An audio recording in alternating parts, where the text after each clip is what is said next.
From Washington, D.C., I'm Allister D'Souza. This is Washington Watch, a weekly roundup of the biggest stories from the United States and beyond the headlines. Look, Elon and I had a great relationship. I don't know if we're well anymore. I was surprised. After a very ugly fallout between the US president and the world's richest man, perhaps signs of a truce according to US publication Politico, Trump has threatened to rip apart federal contracts Musk holds with the government.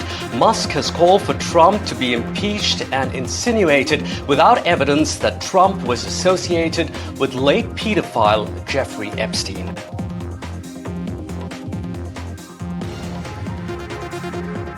Trump's mega bill is headed to the Senate and is on wobbly ground. Many Republican lawmakers have said they aren't happy with the bill, with some even saying they'll oppose it over concerns that it will balloon the government debt. The bill allows for large tax cuts while pulling back on food assistance and health insurance.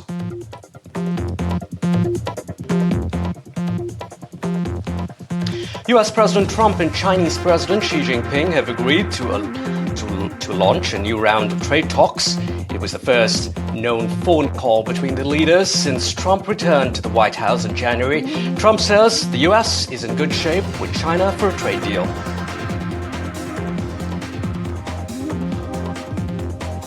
Well, I said that the interpretation of trade deficits is a bit Mickey Mouse, meaning that it is dramatically wrong and oversimplified to the point of being ridiculous.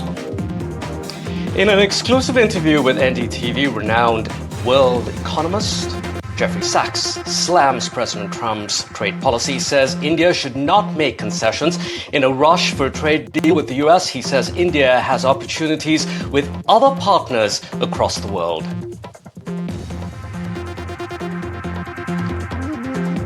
Revisiting a move from his first term, US President Donald Trump has issued a sweeping travel ban for people from 12 countries. It affects several countries and comes into place on June 9th. It impacts those traveling from Afghanistan, Myanmar, Venezuela, amongst others.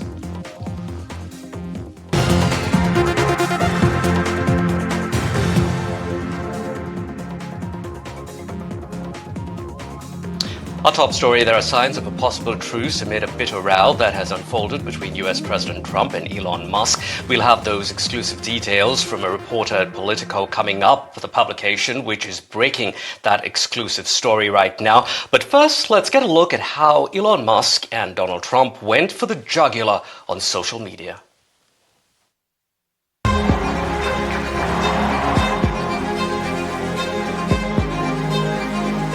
The inevitable has finally happened. The unlikely alliance of billionaires US President Donald Trump and Tesla chief Elon Musk has crashed and burned, leaving behind a messy public feud filled with personal attacks and accusations. Shortly after leaving the Department of Government Efficiency after a scheduled tenure ended, Musk began lobbying against Trump's Big Beautiful Bill, calling the bill, which was passed by the US House last month and is awaiting a vote in the Senate, a disgusting abomination, even pushing to kill the bill. For a while, President Trump remained silent, until he didn't. Defending the bill, Trump attacked Musk, suggesting that the Tesla chief's disapproval of the bill was triggered by the removal of subsidies and mandates for electric vehicles, saying that Musk has Trump derangement syndrome. But I'm very disappointed because Elon knew the inner workings of this bill better than almost anybody sitting here. And he only developed the problem when he found out that we're going to have to cut the EV mandate, because that's billions and billions of dollars. And it really is unfair. I don't know what it is. It's sort of Trump derangement syndrome, I guess they call it. But we have it with others, too. In a flurry of posts on X, Musk took credit for Trump's sweeping victory in last November's elections, and even suggested that the president appears in the unreleased Jeffrey Epstein files and called for his impeachment. But the feud has come at a cost, a big one especially for Musk, as the US president threatened to pull Musk's government subsidies and contracts, the lifeblood of the SpaceX program. Tesla's stock price took an immediate hit, wiping out a whopping $150 billion from Tesla's market cap. While reports suggest that the two may have cooled down temporarily, the uncertainty remains. After all, both men are mercurial and are not known to hold back when cornered. Disha Bagchi for NDTV World. We're joined by Ari Hawkins. He's a reporter with online publication Politico. Ari, Politico has exclusive details, I understand, on a possible truce between two of the world's most powerful men. What is your publication saying? And I also hear that Politico had this interview, one-on-one interview with Trump yesterday as well. That's right. In an interview with Politico, we saw that Trump was playing down effectively a lot of this sort of back and forth, talking about how things will keep going, it will be okay, making those kinds of statements clearly in a response to this kind of flare-up that we saw. However, one thing to note is that after that story went out there, we've seen more recently this morning that Trump has declined to take a call, or at least has no interest in taking a call at the very moment, with Elon Musk to temper these concerns further. Meaning, while there are efforts on both sides to water some of this down, we saw obviously those remarks from Trump, but also Elon Musk on Twitter engaging with some folks that are trying to sort of find a little bit of a truce here. Despite the fact that we see them sort of signaling that they might want an off-ramp to this, it's pretty clear that this is the type of feud that is going to continue once it's already been set in motion. Indeed, in many ways that making peace here would be inevitable considering the stakes on both sides. That brings me to my next question here. Ari, what does Musk really stand to lose if he doesn't ensure that things simmer down? Musk stands to lose his standing within the Republican Party. Musk has already alienated progressives, obviously, but also independents, meaning that this sort of Republican conservative base is his sort of key demographic that he needs to keep a hold of. And we already saw that Republicans in Congress, because of his criticism of this so-called big, beautiful bill, really taking issue with that. It's a thorn in their side. And despite Elon Musk's persistent popularity among some conservatives, this is definitely something that is going to hinder how effective he's able to speak with lawmakers and potentially connect with that conservative base, despite the fact that he is a very online person, which doesn't always necessarily translate directly to electoral politics.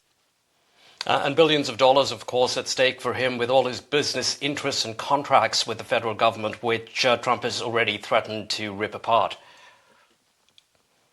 That's right. And we saw another factor come into play here where he said that Trump's trade and tariff agenda would lead to a recession in the near future. And that's something that has been a persistent source of strain in the relationship. We saw Tesla, a very multinational company, is the type of organization that would be very impacted by an expansion of trade and tariffs in particular. And that's something that we're going to see kind of come out. And it seems as if Elon Musk's criticism of his tariff policy in particular has sort of been outweighed recently by some of the other things about the Trump agenda that Musk really likes. But now it seems that that dynamic is flipped.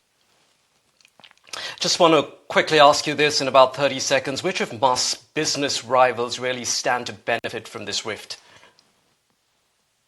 That's a good question. I think anyone, particularly in the tech space, could see a rise. You could see also a rise in folks like Mark Zuckerberg, who has been speaking. He was on Joe Rogan's podcast more recently, potentially could fill in that gap if Elon Musk really does alienate some of the more sort of conservative-leaning supporters of Musk. From a business standpoint, that's much more up in the air, particularly as we see sort of a rise of companies trying to make good with the Trump administration, boost investments, and really try to take that mantle away from Elon Musk. We'll have to see how that goes in the next couple of weeks.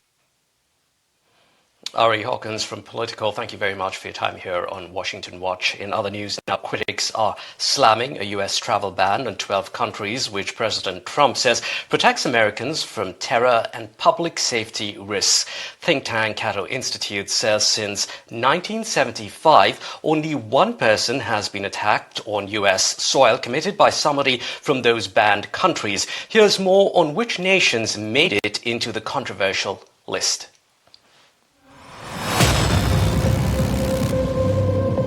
We will not allow people to enter our country who wish to do us harm, and nothing will stop us from keeping America safe. In a sweeping return to one of his most controversial policies, President Trump has reinstated a broad US travel ban, in effect from 9th of June, this time targeting 12 countries with full restrictions and slapping partial bans on 7 others. The White House calls it a move to shield Americans from foreign terrorists and national security threats. But behind that justification lies a deeper ripple of fear and disruption. Students, families, and professionals from across Africa, Latin America, Southeast Asia, and the Middle East now face a wall they didn't see coming. Trump cited the recent attack in Boulder, Colorado, carried out by an Egyptian national who had overstayed his visa as the key trigger. But Egypt itself, notably, isn't on the banned list. The 12 fully banned nations include Afghanistan, Myanmar, Chad, Congo, Guinea, Eritrea, Haiti, Iran, Libya, Somalia, Sudan, and Yemen. 7 more, including Venezuela, Cuba, Laos, and Sierra Leone, face partial restrictions.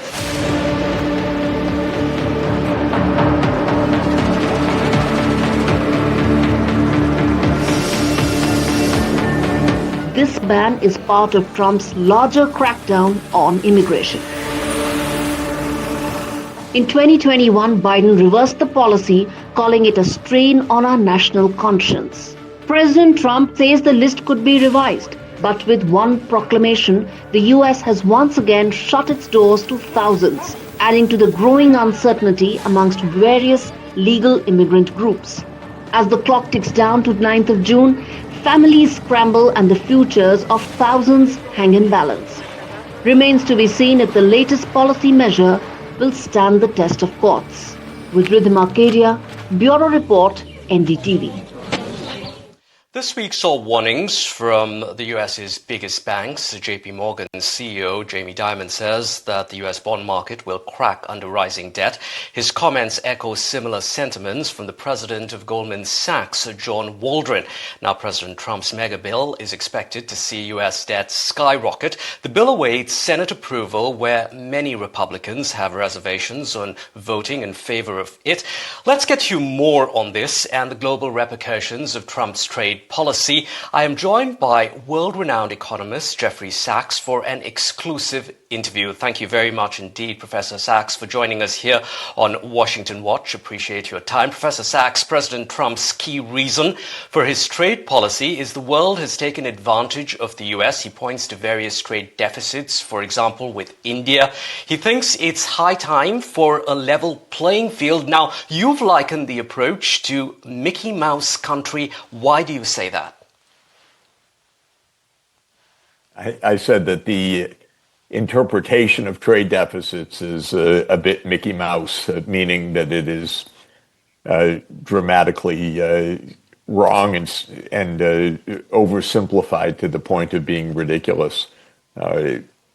Trade deficits occur when countries in the aggregate spend more than they produce. This is an identity, we say in economics. In other words, it's a precise definition of what we mean by a comprehensive trade deficit, which we measure as a country's current account deficit. The fact of the matter is the United States spends more than it produces. And the main reason for that is our chronic large budget deficit. In fact, our government acts as a kind of credit card for the nation. The government borrows at relatively low cost, or it used to borrow at relatively low cost, and then it would make transfers of income back to the population through various programs. And it's been doing that for more than 2 decades, and the debt has accumulated dramatically of the government. And the counterpart of that is massive spending on foreign goods. So we've had current account deficits alongside budget deficits. If President Trump is serious about wanting to reduce the external deficit, he needs to cut the internal deficit. Or to put it another way, if he wants to get these trade deficits down, he has to get the budget deficit down. But he seems intent on not doing that. He wants more tax cuts for his favored recipients, larger military spending, continued large deficits. So we'll have continued large trade deficits as well. Right. Let's talk about that trade deficit. Now, one of many countries trying to strike a deal with the US is India. Some news reports suggesting that New Delhi has actually toughened its stance as it works to strike a deal more favorable to India. Now, you've said do not allow Trump to play India. How much leverage, though, do you think India really has at this juncture, given that the US is its largest trading partner? Well, the first point I would say about the U.S. economy is that it is large, but not a dominant or overwhelming part of the world economy, and a large but not dominant part of the U.S. The world demand for exports, whether from India or any other country. So I think the tariffs are harmful to India as they are also to other countries and to the United States. So I don't think that they're insignificant, but I would not let a national policy be overwhelmed by them. India has lots of potential trading partners. It has lots of markets worldwide. It's part of the BRICS, which is a very important and significant group of countries. I do believe India should join RCEP also, the next door neighbor free trade area that includes China, Japan, Korea, the 10 ASEAN countries, Australia, and New Zealand. If India were part of that, India's trade would be more assured, and India would find that it has a market of more than 2 billion people next door in which it's well engaged. So I think India has other alternatives and should not do somersaults to try to satisfy the United States. In particular, it should not discriminate against its other trade partners. It should not make concessions to the United States that undermine the most favored nation principle of international trade. That is that India is bound to give most favored nation trade status to all of its counterpart trading partners that are in the World Trade Organization. The United States should not break that basic principle of international trade because then we devolve into a game of favorites, into an endless round of negotiations and bilateral negotiations numbering in the thousands. So this would be terrible rather than having a world trading system. India should watch itself so that it doesn't get sucked into the U.S. game. Right. Professor Sachs, let's get back to the US. The Fed, in its latest minutes of their meeting, have warned of an increasing recession risk. The US, as you know, has seen recessions before. What do you, though, see different this time around as far as the impact on the rest of the world goes? Well, first, we're having a self-inflicted recession or economic crisis. The economy was not heading for a downturn before all of the uncertainties and instabilities of recent weeks took hold. These are uncertainties that are causing the Fed and private forecasters to revise their estimates. They've also caused a downturn, albeit with ups and downs, in consumer sentiment. There's just a tremendous amount of uncertainty. And that uncertainty is largely self-inflicted. We can't seem to have a rational economic policy that rationally examines where an economy should head, and in particular to digital and green technologies, that is low carbon. The U.S. has abandoned the low carbon road at the federal level of this administration, so we don't even know which direction to go because Trump has pulled the U.S. once again out of the Paris Climate Agreement and has downplayed structural transformation that's needed. And then comes the tariff disruptions of world trade. And now comes a budget policy that is, I guess, in Elon Musk's words, a monstrosity. And so this is our problem. We're making a mess of things internally. Here you have the richest economy in the world, but it just can't behave in a rational way. Right, Professor Sachs, now Trump's mega bill is facing some opposition from Republican senators, not just Elon Musk, who, as we know, has been unrelenting, not mincing his words, especially in the past 24 hours. The bill is forecast at $2.4 trillion, some say over that as well, in debt over the next decade. If you could simply explain why this is such a huge problem for ordinary Americans.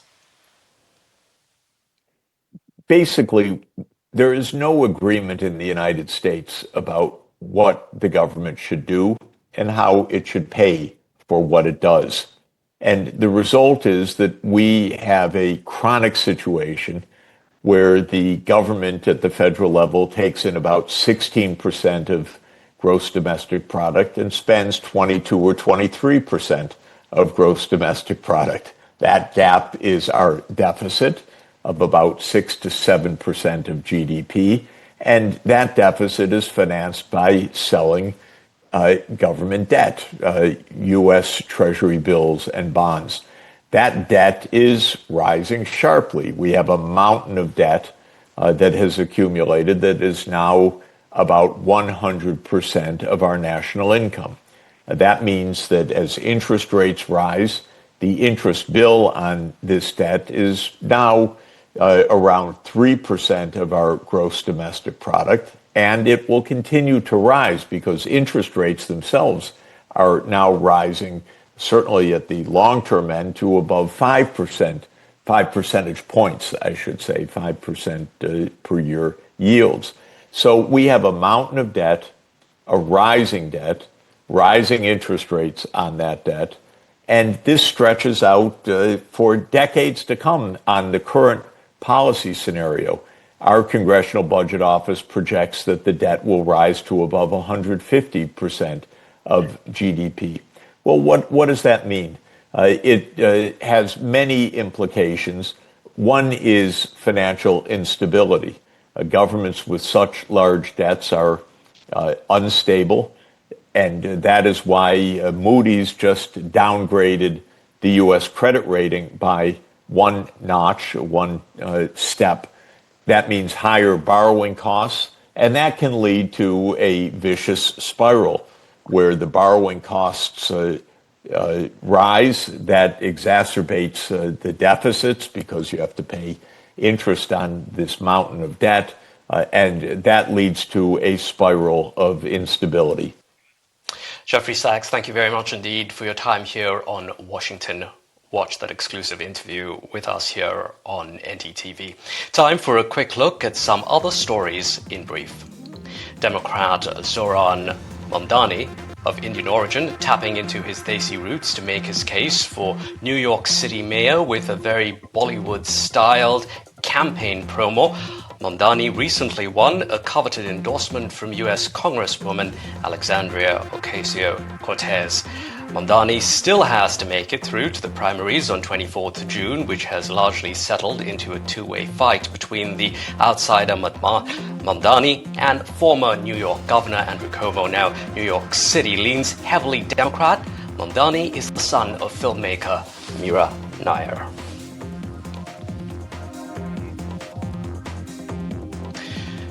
Germany's Chancellor Friedrich Merz has met President Donald Trump in Washington for the first time since becoming leader of Europe's biggest economy last month. In a meeting that Merz calls friendly, the two leaders discussed the Russia-Ukraine war, and Merz mentioned that D-Day, June 6th, was coming up, to which Trump had an interesting response.